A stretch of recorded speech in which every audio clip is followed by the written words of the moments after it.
관세음보살. 유튜브 불교대학 시청자 여러분 반갑습니다.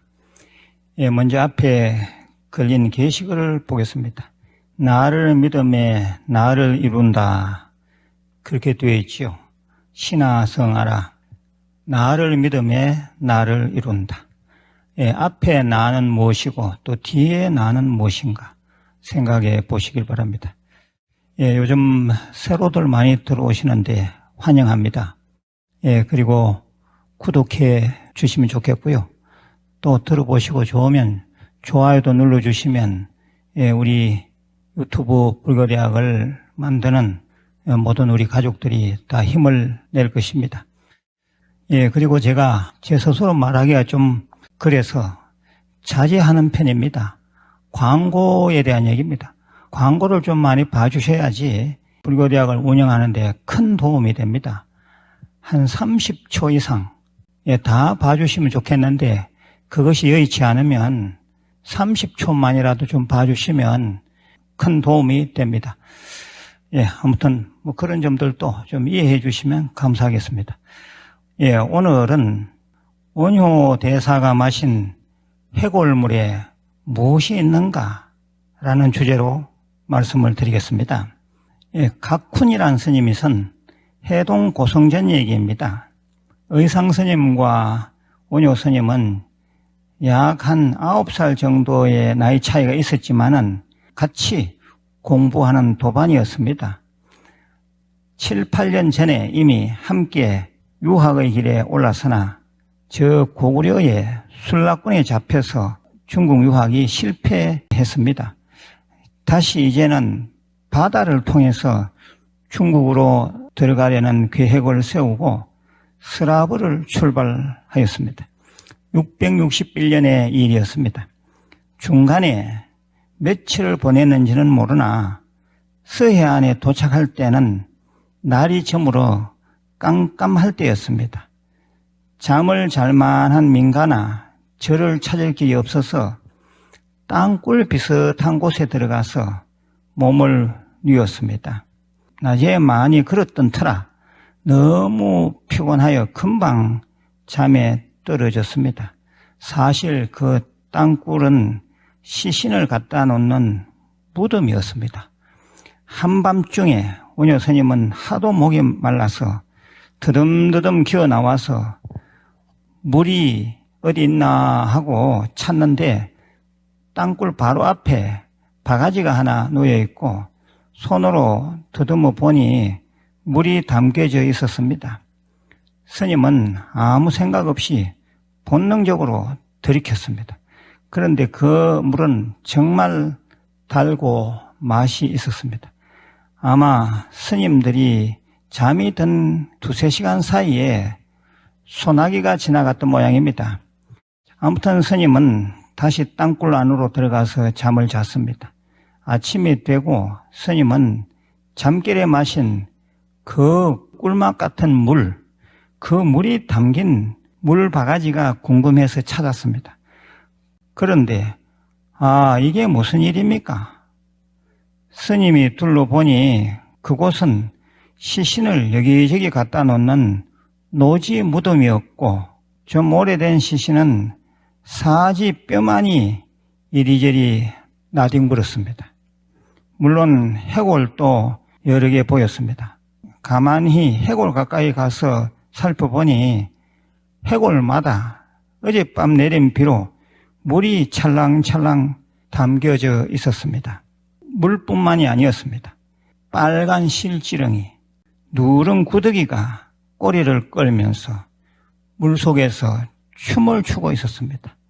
원효 스님은 크게 당황하면서 구역질을 해대었습니다. 더러운 물, 더러운 물 이렇게 외쳤을 겁니다. 몸 안의 모든 내장을 뱉어내는 고통이 따르면서 스님은 고함쳤습니다. 마음이 생겨남에 가지가지 것들이 생겨나는구나. 마음이 멸함에 부처님 모신 감실과 해골이 있는 땅굴 무덤이 둘이 아니구나. 온 세상 삼계가 오직 마음이요. 모든 현상 마음법이 오직 인식이로다. 마음 밖에 아무것도 없으니 무엇을 따로 구하랴. 나는 당나라에 가지 않겠네. 예, 하도 유명한 말이라서 한문 원문을 좀 소개하겠습니다. 제가 개송어를 읊을 테니까 나무 아미타불을 같이 해주시면 좋겠습니다. 심생즉 종종 법생이요 심멸즉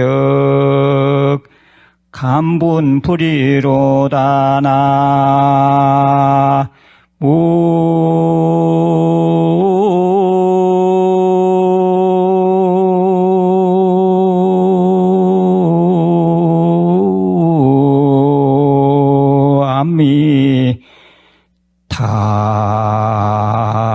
아미타불 삼계유심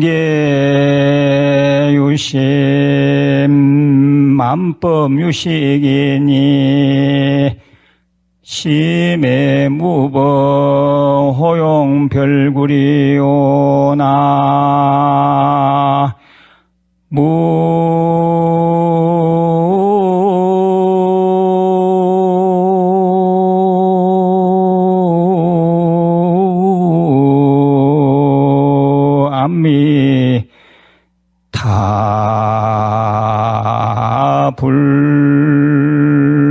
아미타불. 예, 유튜브 불교대학 시청자 여러분, 다 아는 얘기지만은 다시 들으니 역시 재미가 있지요. 아마 이 정도 문제이긴 하지만은 하나의 경계, 하나의 대상, 하나의 산천, 하나의 사람을 두고 마음이 달라진 경험들을 다 하셨을 겁니다. 예, 원래는 불이, 즉 둘이 아닌데 분별심이 일어나 좋다, 싫다가 됩니다. 배우자, 즉 남편이면 남편, 아내면 아내가 한 존재이지만 분별심이 일어나면 때로는 좋게 보이고 때로는 밉게 보입니다. 내 마음의 변화, 분별심이 상대를 이리저리 만들어내는 것입니다. 이를 12연기에서는 행이라고 합니다. 행. 제가 교리를 잠시 말씀을 드리려고 하니 주춤해집니다. 예, 폰 끄지 마시고 꼭 들으시길 바랍니다. 제 법문 강의는 누구나 알아들을 수 있도록 쉽게 하는 것이 특징이라는 것 다 아시지요? 제가 쉽게 말씀드릴 테니까 예, 절대 폰을 끄시면 안 됩니다. 12연기 외워보겠습니다. 예, 아주 중요한 교리입니다. 무명, 행, 식, 명색, 유깁, 촉, 수, 애, 취, 유, 생, 노사. 예, 우리 불자들이 무상계를 많이 외우고 계시는데, 예, 무상계에도 나오는 12연계 아닙니까? 이거는 불교의 가장 기본 교리 중에 하나입니다. 예, 다시 한번 같이 자막을 보시면서 외워보겠습니다. 무명, 행, 식, 명색, 유깁, 촉, 수, 애, 취, 유, 생, 노사. 뭐 이 정도는 외우겠죠. 예, 여기서 이 무명이요, 무명. 없을 무자 발걸 명자입니다. 어둡다 이 말이잖아요. 예, 어두운 것은 어리석다 이렇게 또 번역이 됩니다. 그러니까 무명은 어둡다, 어리석다라는 뜻인데 중생은 어두워서 어리석어서 행, 즉 분별심을 일으킵니다. 그 무명 그 다음에 행이잖아요. 그래서 무명 때문에 행이 일어난다 이 말입니다. 그래서 깜깜하니 온갖 행, 여기서 행은 분별심, 망상을 말합니다. 분별심, 망상이라.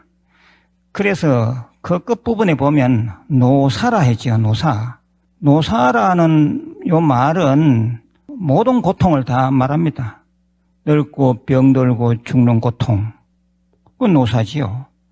그런데 이 분별심은 왜 없애야 하는가? 그 답이 딱 나오지 않습니까? 분별심 망상이, 즉 분별심 망상이 끝에 노사, 즉 중생이 겪는 고통, 그 고통을 수반한다 이 말입니다. 그래서 우리 불자들이 분별심, 즉 망상을 없애려고 노력해야 합니다. 12연계에서는 행입니다. 분별심, 즉 망상을 없애기 위해서는 그 앞단계의 무명을 타파해야 합니다. 이해가 되죠? 무명, 깜깜함, 어두움, 어리석음만 해결되면 분별심, 망상은, 즉 12연계에 있어서 행은 없어진다 이 말입니다. 그래서 무명을 타파하기 위해서는 마음 가운데 빛만 들어와 버리면 그만입니다. 예, 그 빛이 부처님 말씀입니다. 부처님 말씀은 불교 공부를 통해야 합니다. 제가 불교대학을 열고 30년 불교대학을 운영하면서 분별심, 망상 때문에 고통받던 불자들이 불교 공부하고 법문 듣고 행복을 찾은 경우를 저는 숱하게 봐왔습니다. 불교 공부나 법문은 어두운 우리 마음을 아주 환하게 하는 힘을 가지고 있습니다. 다 이해가 되죠? 두 번째입니다. 무명을 타파하는 두 번째 방법은 참선명상, 기도 명상입니다. 금강경 독송하고 관음정근 등을 부지런히 하면 마음이 밝아지고 분별심이 없어지면서 행복의 세계에 곧 들었습니다. 세 번째는 지관을 해야 합니다. 예, 그칠 지자에 볼간자입니다.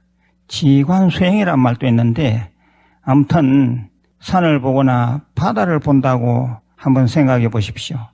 일체 망상 즉 분별심을 그치고 그칠 지자입니다. 지하고 그 다음은 보기만 해야 합니다. 어떠한 사물이나 사건을 볼 때도 그러합니다. 그래서 이 지관은 정견이라는 말과도 통합니다. 똑바로 보라 이거지요. 예, 그러면 무명이 없어진다. 예, 네 번째는 그러려니 해야 합니다. 어떤 사람, 어떤 사물, 어떤 상황을 볼 때 그러려니 하면서 초연하게 생각해 버려야 합니다. 예, 요즘처럼 날씨가 아주 덥고 이러면 그래, 여름 날씨는 좀 더워야지. 여름 날씨니까 덥지. 그러려니 예, 이렇게 받아들여야 하지. 그렇지 않으면 자기만 고통스럽습니다. 만일에 그러려니 하고 받아들이면 고통은 없어집니다. 당연한 거니까 그래 받아들여야 하는 거죠. 예, 다시 결론입니다. 분별심이 사라지면 고통이 없어집니다. 즉 빛이 들어와 버려야 합니다. 빛이 들어오면 깜깜한 무명은 일시에 없어져 버립니다. 그 빛이 첫째는 부처님 말씀, 법문이요. 둘째는 참선, 기도 등 마음 공부요. 그 빛이 셋째는 지관, 즉 정견이요. 넷째는 초연한 생각입니다. 불자 여러분, 가능하면 분별심 내지 말고 행복한 불자 되시기 바랍니다. 예, 건강하시고 내일 다시 뵙겠습니다. 관세음보살